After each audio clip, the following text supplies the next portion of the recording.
జీ5 app download చేసుకుని పూర్తి ఎపిసోడ్లని ఉచితంగా చూడండి. ఇటు నీకంటే అటు పూజకి ఎక్కువ సపోర్ట్ ఉన్నట్టుంది.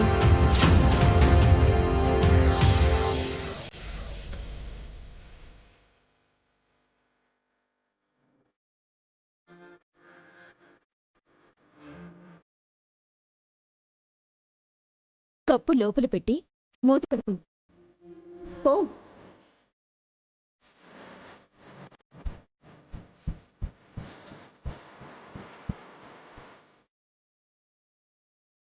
ఒరేయ్, నువ్వన్న మాటకి సూర్య మేడంకి కోపం వచ్చినట్టుంది. అయినా వాళ్ళ గొడవ నీకెందుకురా? నోరు మూసుకుని తినలేవు.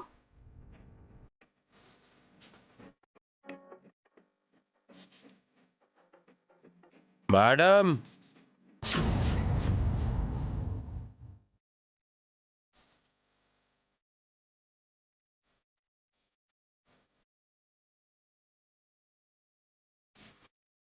ఏంటి మేడం, ఫస్ట్ టైం మీ కూతురికి మీ మాటల బదులు నా మాటలు నచ్చినట్టున్నాయి.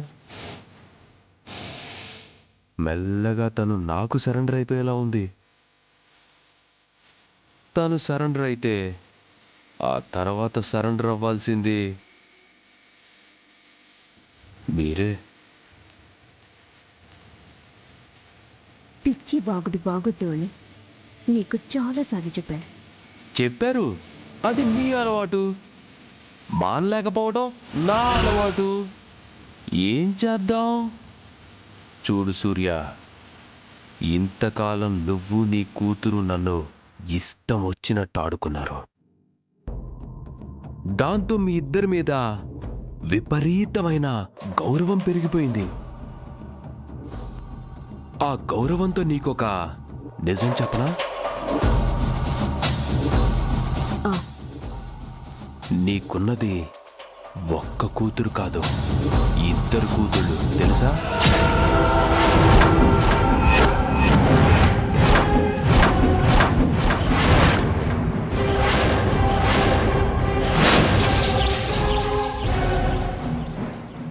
ఏంటి షాక్ అవుతున్నావా? నేను చెప్పేది నిజం.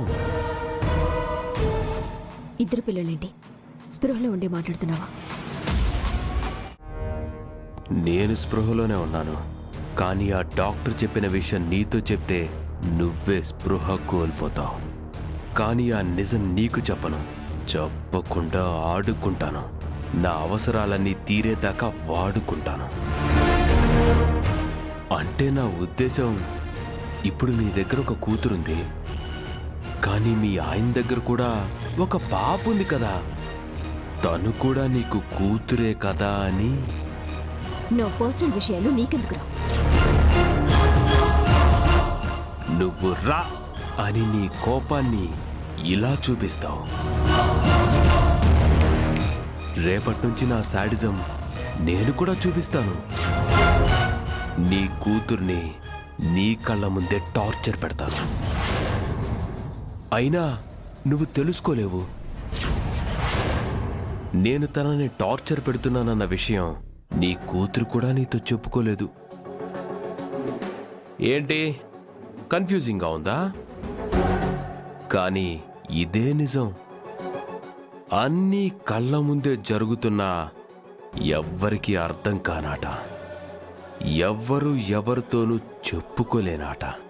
ఫేస్ చేయడానికి రెడీగా ఉండు.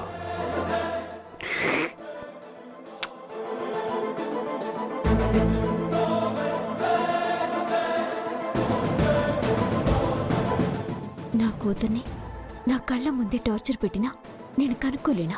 అది నాతో చెప్పుకోలేదా? ఏం మాట్లాడుతున్నాడు వీడు?